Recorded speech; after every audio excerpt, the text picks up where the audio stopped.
नमस्कार, स्वागत है आपका ज्योतिष जीवन विभव में।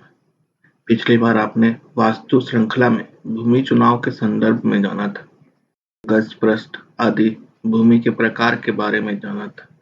आज भी आपको भूमि चुनाव के संदर्भ में ही बताएंगे। भूमि के रंग से, स्वाद से, भूमि पर उगे हुए घास आदि से भूमि का चुनाव जानेंगे। आगे बढ़ने से पहले अगर आपने हमारे चैनल को अभी तक सब्सक्राइब नहीं किया है तो जरूर कर लें और बेल आइकन को भी दबा दें, जिससे भविष्य में ज्योतिष वास्तु से संबंधित आकर्षक वीडियो के बारे में आपको तुरंत पता चल सके। तो चलिए आज की वास्तु यात्रा आरंभ करते हैं। ऋषि वशिष्ठ के मतानुसार श्वेता षष्ठा द्विजेन्द्राणां रक्ता भूमिर्मही भुजाम विषाम पीता च शूद्राणां कृष्णांगेशा विमिश्रिता।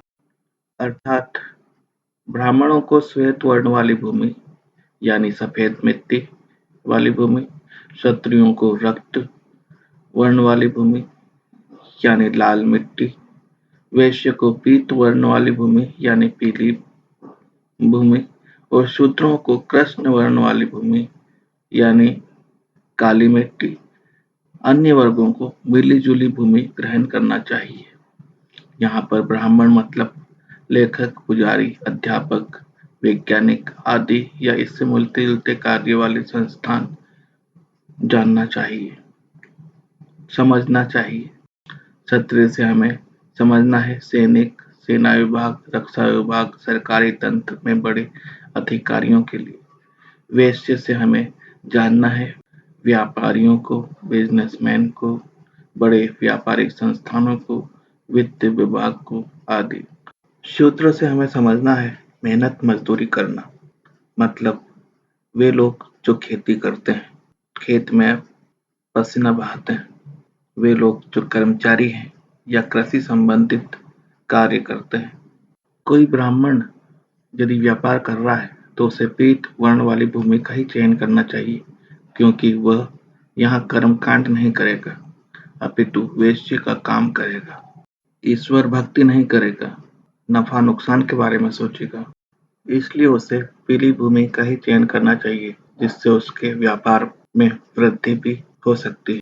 इसी बात को वास्तु प्रदीप में भी अच्छे से समझाया गया है। शुक्ल मृत रत्ना च या भूमि ब्राह्मणी सा प्रकृतिता, क्षत्रिया रक्त मृतना च हरित वैश्या प्रकृतिता, कृष्णा भूमिर भवे च क्षुद्र चतुर्था परिकीर्तिता।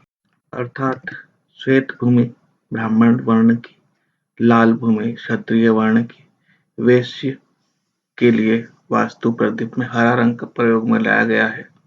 ऋषि वशिष्ठ ने पीला कहा था और काली भूमि शूद्र वर्ण के लिए। अब हम जानते हैं महर्षि नारद द्वारा बताया गया भूमि के स्वाद से भूमि का चयन। मधुरः कटुकिष्टितः कषायश्च रसाः क्रमात् विप्रः क्षत्रिय वैश्यानां शूद्रस्य च शुभप्रदाः। अर्थात भूमि स्वाद में अगर मधुर है तब वह भूमि ब्राह्मण वर्ण के लिए है। ब्राह्मण वर्ण के व्यक्ति अध्यापक, वैज्ञानिक आदि होते हैं। उन्हें जब मधुर स्वाद वाली भूमि पर कार्य करने को मिलेगा तभी उनका निष्कर्ष माधुर्य होगा। भूमि अगर स्वाद में कड़वी है तब वह क्षत्रिय वर्ण के लिए है। एक क्षत्रिय को देश की रक्षा के लिए न जाने कितने बलिदान देने पड़ते हैं। उनका कार्य इतना कटु है कि कोई और नहीं कर सकता, इसलिए उन्हें कड़वी स्वाद वाली भूमि ग्रहण करना चाहिए। भूमि अगर स्वाद में तिक्त या तीखी हो तब वैश्य वर्ण के लिए। वैश्य वर्ण का कार्य नफा नुकसान वाला होता है। इस कार्य में जो धैर्य चाहिए वैश्य वर्ण वालों के पास होता है। इस तीखे कार्य को वैश्य ही कर सकते हैं, इसलिए उन्हें तिक्त स्वाद वाली भूमि ग्रहण करना चाहिए। और भूमि अगर स्वाद में कशीली या कषाय हो तब वह शूद्र वर्ण के लिए। कशीला स्वाद पर्याय होता है मेहनत का। एक शुद्ध वर्ण जितनी मेहनत कर सकता है उतनी कोई और वर्ण नहीं, इसलिए इन्हें कशीली स्वाद वाली भूमि ग्रहण करना चाहिए। इसमें भी वर्ण को जाति से नहीं कर्म से जानेंगे। अब हम जानेंगे भूमि की गंध से भूमि का चयन। घृतास्त्रगन्ध मध्यानां गन्धाश्च क्रमतः शुभाः विप्र क्षत्रिय विट शूद्र जातीनां वास्तु भूमिषु। अर्थात भूमि से अगर घी जैसी गंध आ रही है तब वह भूमि ब्राह्मण वर्ण वालों के लिए है। घृत से पर्याय है हवन और हवन कार्य ब्राह्मण वर्ण का है, इसलिए घृत जैसी गंध वाली भूमि ब्राह्मण वर्ण को ही लेनी चाहिए। अगर भूमि से रक्त की गंध आ रही हो तब वह भूमि क्षत्रिय वर्ण के लिए है। रक्त से पर्याय है रण, युद्ध। एक क्षत्रिय को हमेशा अपने शत्रुओं से लड़ना पड़ता है, उन्हें सोचना पड़ता है कि कैसे शत्रु से जीतें, इसलिए रक्त की गंध वाली भूमि क्षत्रिय वर्ण वालों के लिए है। क्षत्रिय को हमेशा रक्त वर्ण वाली भूमि ही लेनी चाहिए। अगर भूमि से क्षार या नमक की गंध आ रही है तब वह भूमि वैश्य वर्ण के लिए है। क्षार या नमक से पर्याय है व्यापार, और व्यापार वैश्य कर सकते हैं, इसलिए क्षार की गंध वाली भूमि को वैश्य वर्णों को ही लेना चाहिए। अगर भूमि से मल मध्य की गंध आ रही हो तब वो भूमि शूद्र वर्ण के लिए है।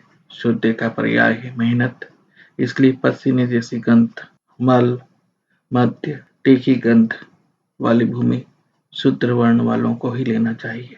अभी आपने जाना भूमि की गंध के द्वारा भूमि का चयन। अब हम जानते हैं भूमि पर जो प्रथम दृष्टया उगा हुआ है उसके द्वारा हम कैसे भूमि का चयन कर सकते हैं। ब्राह्मणी भुव कुशोपेता क्षत्रिया क्षात्रा कुला कुशकाशा कुला वैश्या शूद्रा सर्व तृणा कुला। अर्थात भूमि वर्ण विचार के अनुसार जिस भूमि पर कुशा उगा हो वह भूमि ब्राह्मणी कहलाती है, जो ब्राह्मण वर्ण के उपयोग के लिए है। जिस भूमि पर मूंज या सरकंडे उगे हों वह भूमि क्षत्रिया कहलाती है, यह भूमि क्षत्रिय वर्ण के उपयोग के लिए है। जिस भूमि पर कुश काश उगे हों वह भूमि वैश्य कहलाती है, यह भूमि वैश्य वर्ण के उपयोग के लिए है। और जिस भूमि पर समस्त प्रकार के घास फूस उग रहे हों वह भूमि शूद्र कहलाती है, यह भूमि शूद्र वर्ण के उपयोग के लिए। यहाँ पर भी वर्ण को जाति से नहीं नापना है, वर्ण कर्म से नापना है। अब हम जानते हैं प्लव या ढलान वाली भूमि का वर्णानुसार विभाजन, जो कि भृगु ऋषि ने किया है। उगदादि प्लवमिष्टं विप्रादीनां प्रदक्षिणेनैव विप्रः सर्वत्र वसेदुः स्थानं त्रयाणां हि। अर्थात उत्तर की ओर प्लव वाली भूमि विप्रों के लिए शुभ होती है, पूर्व की ओर प्लव वाली भूमि क्षत्रियों के लिए, दक्षिण की ओर प्लव वाली भूमि वैश्यों के लिए, और पश्चिम की ओर प्लव यानी ढलान वाली भूमि शूद्रों के लिए शुभ होती है। ब्राह्मण चारों दिशाओं में चारों ही प्लव वाली भूमि पर आवास बना सकता है।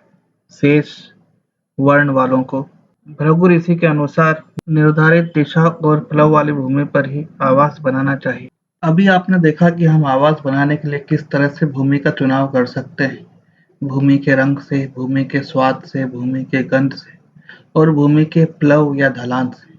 पिछले वास्तु के वीडियो में आपने गज पृष्ठभूमि, कूर्म पृष्ठभूमि, दैत्य पृष्ठभूमि और नाग पृष्ठभूमि के बारे में जाना था, उनके विचार जाने थे, उनके लाभ जाने थे। अगर वो वीडियो आपने नहीं देखा है तो लिंक डिस्क्रिप्शन में दी जा रही है, आप जरूर देखें। यह भूमि के चयन के प्रकार शास्त्र सम्मत है। अगर आप आवास बनाने के लिए प्रकार चुनते हैं तब आपका आवास पूर्ण रूप से शास्त्र सम्मत बन सकता है, क्योंकि अधिकतर लोग भूमि चुनाव पर इतना ध्यान नहीं देते हैं। वे सिर्फ वास्तु के अनुरूप से मुख्य दरवाजा, रसोई घर, शयन कक्ष आदि पर ही ध्यान देते हैं, अपितु भूमि का चुनाव बहुत महत्वपूर्ण है।